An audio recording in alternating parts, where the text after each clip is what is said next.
My sister, 34, and I, 32 female, don't talk anymore. I cut her out of my life 7 years ago after learning she was sleeping with my ex-fiance, 34 male, and that her daughter, who was 2 at the time, was his and the baby she was carrying. I broke up with my ex and my sister in one go. I told her she was dead to me and made it clear to my family that she would not be in my life anymore. They were understanding and tried to keep us apart because it was more painful for them to be around the tension and hate I have for her than never seeing us in the same room. I'm married to my husband Luke now and have 3 children, all toddlers and younger, with him. He's aware of my past and that I don't want anything to do with my sister ever again. This is something he gets because his brother slept with most of his exes while he was still dating them, so we both understand that siblings can sometimes be the worst. My sister is married to my ex now and they have 2 girls together. My ex ended up disabled last year in a workplace accident. Then my sister was diagnosed with some medical problem. They've struggled to keep a roof over their heads, feed their kids, etc. My parents and some extended family have stepped up to help. Last month, my sister's husband needed surgery and the pressure has been worse on them. I've heard about all this through other people. I never reached out or offered any help. Her husband ended up back in the hospital a week ago and my sister followed. Luke and I were asked if we'd take the kids. I said no. My sister found me via social media and told me she needed me now, that we're sisters above all else, and her family needed my help. I told her I was never going to help her or her family. She asked me how I could be so cold.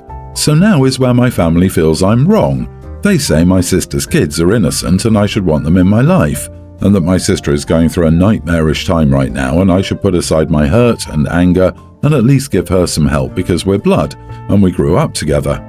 I told them I could never, that even though I fully acknowledge her kids are innocent, they are her kids and I don't have it in me to invite any kind of access with her via them. They're all pretty mad at me and say I've taken this too far. Am I the idiot? Not the idiot. No. That is so cruel of your sister. If she wants to play the family card, she should have done it long ago and not slept with your boyfriend. Family don't do that. It's not your responsibility. She didn't care that OP was family when she slept with her sister's fiancé for years and got pregnant twice behind her back. How is this family? But if she needs help, family ties are so important. No, blood doesn't make a family, and she can go to his side of the family or all the other people, but trying to use the one person you betrayed so much, disgusting. And guilt-tripping you now is the worst, as if your feelings don't matter. Yes, the kids are innocent, but not your responsibility. They have other family members to get taken care of. So why should you step in?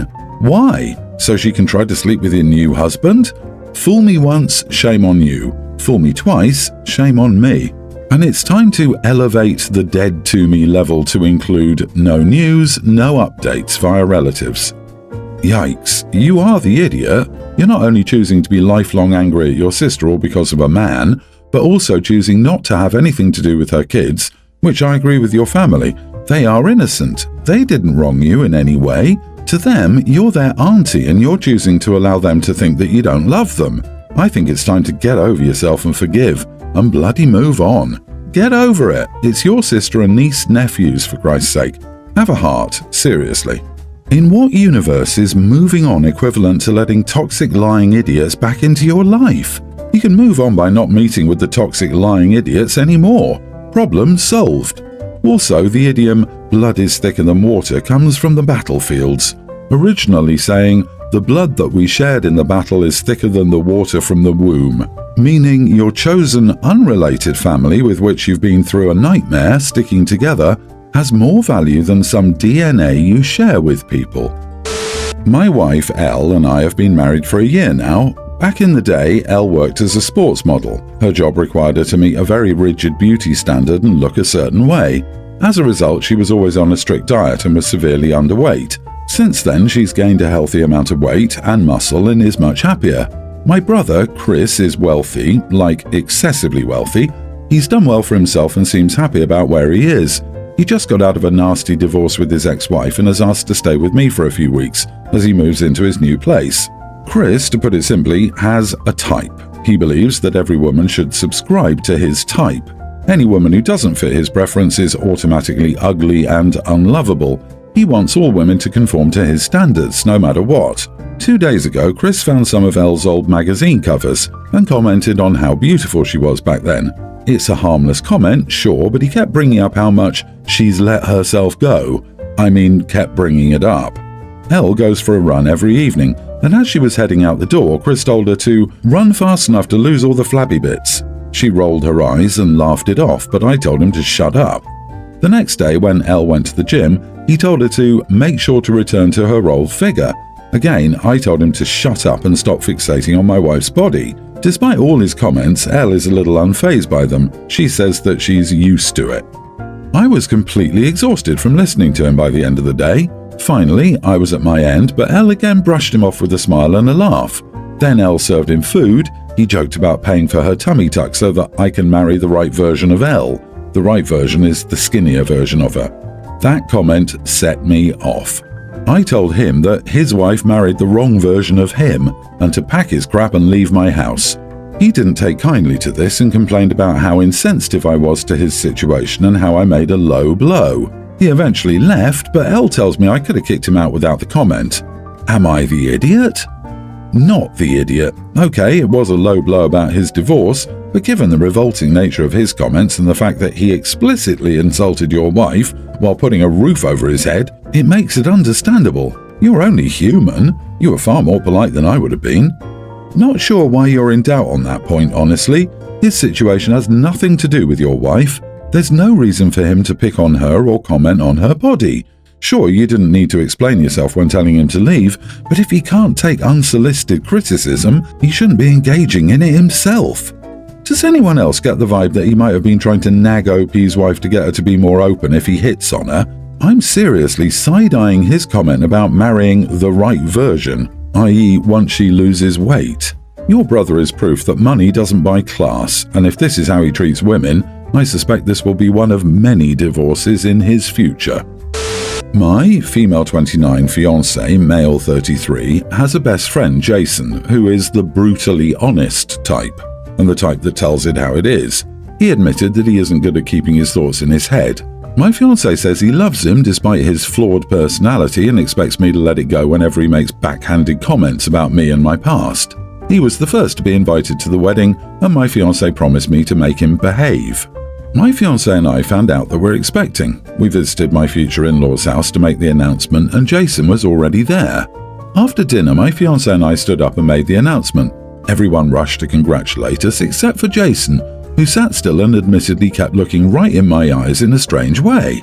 I avoided him, but he got up, hugged my fiancé, looked at him, and said, "3 words, man. Paternity test pronto." I was completely floored. Everyone was shocked but tried to act normal, probably to diffuse the situation, but I walked up to Jason and asked him to repeat what he said. He tried to back off because my face was inches away from his. He was like, "Chill, it was just a joke," but I kept asking him to repeat what he said. Finally, my fiancé got in the middle and told me to take a seat and calm down. I went off on Jason, called him an insensitive idiot, and said he was officially uninvited from the wedding after he accused me of being unfaithful. Jason shouted some stuff about how I was a drama llama and that he meant no harm, then left in a hurry. My fiancé and his mom agreed with me being upset, but said that uninviting him from the wedding was me going too far.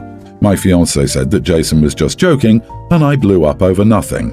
We went home and I kind of broke down in the bathroom without letting my fiancé see it because he still thought I was overreacting after I told him how I felt about his friend ruining my joy and humiliating me in front of my in-laws. Am I overreacting and being too emotional here? Not the idiot. A couple of things. First, Jason wasn't telling it like it is. He was being frigging insulting. You absolutely were within your rights to confront him and confront him hard. Accusing you of cheating? No, not acceptable. On top of that, if Jason truly had reason to believe you were unfaithful, the place for him to bring it up is in private in a conversation with your fiancé, not in front of the extended family. That is no friend. He likes the drama he stirs up and is insinuating you cheated. At this point, you can have Jason at the wedding or me. This is your choice, not mine. I'm done tolerating his brutal honesty, which is just an excuse to say awful things and get away with it. I know so many men who would never tolerate any of the disrespect your fiancé has put you through. He can step up and be a partner who doesn't let the people in his life treat you like less, or he can go. Your fiancé needs to consider telling his friend to chill with his honesty. I'll call it what it is. Jason is using honesty as a front to be an idiot. He meant what he said. Your fiancé needs to step up and understand that letting his friend treat you and his unborn child this way is insulting not only to you, but also to him. First off, I, female 32, respectfully hate wedding culture and all the heavy weight it carries. Personally, I think it's pointless and exhausting to have a big wedding, just for everyone else to enjoy except the couple. Been there, done that. So, my future in-laws are very traditional folks. Thankfully, my fiancé isn't like that, and I was able to get him to see how overrated traditional weddings are. In-laws pretty clearly want a traditional wedding with all the works. Big party, big venue, a whole wedding party and a private photographer, and a fancy expensive wedding dress to impress the guests, and a huge variety of food options as well as DJs, and who knows what else. We're in the process of wedding planning. Mother-in-law came to see me, along with sister-in-law, with a list of where to start with wedding planning. I got nauseous just looking at it. I asked why the hassle and exaggeration. She was like, well, that's how it's done in the family. I told her I was sorry about that. Oops. But my fiancé and I had already decided on a small party in our spacious backyard with a humble purple dress as my wedding dress and an Etta James At Last song playing in the background. Sister-in-law looked at me asking if I was serious. The next thing I knew, mother-in-law almost fainted, which freaked me out completely. Then she regained her strength and began yelling at me, telling me that I was trying to make a joke out of her son and the family, and demanded I stick to the list she gave me. I called my fiancé to come home, but his dad and aunt got there first, and they all started arguing with me about how crazy this was and how they won't let me ruin my own and their son's wedding for them. My fiancé got home and took everything we agreed on back. I got so mad at him and asked why, and he told me he didn't think his family would react like this. I argued with him too after his family threatened that they wouldn't attend the wedding if I went through with this crazy plan. They criticized me up and down, saying they didn't get why I was doing this when I had enough money and time to have a respectable, worthy wedding, just like everyone else in the family. But I'm a bridezilla trying to dictate the wedding from A to Z. Also, just because I had a wedding before doesn't mean I make light of this one. We're still arguing about it, and my fiancé keeps saying he wants his family not to miss our wedding and asks that I reconsider what we previously planned. Am I the idiot? Not the idiot. I'd put the wedding on hold for the moment until your fiancé grows a spine. This is a preview of how the marriage will be, OP. Your future husband will let his family dictate your entire life if you don't get him to stand up to them now. Yup, OP, you two aren't ready to get married. I see this going a few ways. You cave, spend the money and have the big party and hate your own wedding. He caves and his family never let you live it down. Or you elope and no one gets the wedding they want. Either way, you need to talk this through again. I'll go with a risky everyone's the idiot here. At the end of the day, it is your wedding, but it's also your SO's wedding too. You said you were able to get him to see how overrated traditional weddings are, which sounds a bit dodgy in all honesty. Maybe he wanted a traditional one all along. Either way, there should have been more clear communication about what you all wanted, instead of your in-laws dictating what the wedding would be like. I get that OP feels strongly about this, but I feel like the fiancé is being pushed around in both directions to do what everyone else, including OP in that, wants. And nobody seems to be asking him what he wants. Fiancé needs to be able to speak up for himself before he even thinks of marrying someone else. I fully believe I'm in the right in this situation, but my family keeps saying I'm the idiot and I want an outside opinion. For context, my dad has supported me unconditionally and has repeatedly told my mother to knock it off, and he was just as devastated when I couldn't go.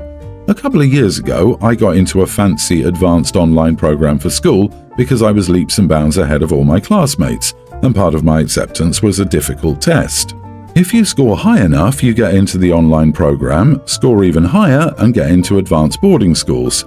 When I took the test the first time, I didn't score high enough to go to the boarding schools, and it was fine, I didn't care. I found, though, that I struggle and fail because of the online nature of the program I'm in, and it's affecting my future opportunities. Because of this, I took the test again to get into the boarding school. This time, I scored high enough to go, and I was ecstatic. I'd spent over a year putting in the effort and the work to get in, and I was offered a spot. This all came to naught though when my mother decided to refuse my spot, and since I was a kid she had the right to deny it for me. She was raised a Catholic and is severely emotionally and verbally abusive. Going to boarding school was my way out and a way to get out from under her thumb, but she refused it because she was having a baby with her new younger husband and needed a free babysitter. Here's where I may be the idiot. This happened a year ago and I still hate her for it and refuse to involve her or speak to her about anything to do with schooling. She's been complaining and says she doesn't understand why I cut her out of that part of her life, but I can't bring myself to start fights with her when I know exactly how they'll go. So, am I the idiot for refusing to talk to her? Not the idiot. She ruined your future because she was selfish. I wouldn't want anything to do with her either. She's just complaining because she lost her free babysitting. She doesn't miss you. You can't forgive her when she couldn't give a damn about the crap she pulled. Her flying monkeys can kick rocks. Your mum stole your future from you. Your family, except for your dad, you said, aren't accepting of your feelings. No one can tell you what to do with your feelings. If you want to forgive your mum and get close in the future, no one can tell you that's wrong. If you want to cut her out of your life for good and choose never to see or speak of her again, that's also not wrong. A year isn't even that long to come to terms with what happened. I would be horribly angry too, if all my hard work was thrown away for purely selfish reasons. Unfortunately, that's what your mom did, and it's a hard lesson to learn and one, I hope, in time, you don't repeat on your children. I'm so sorry that happened to you, OP. You don't have to like or trust someone who behaves that way, and for your own protection, you probably shouldn't.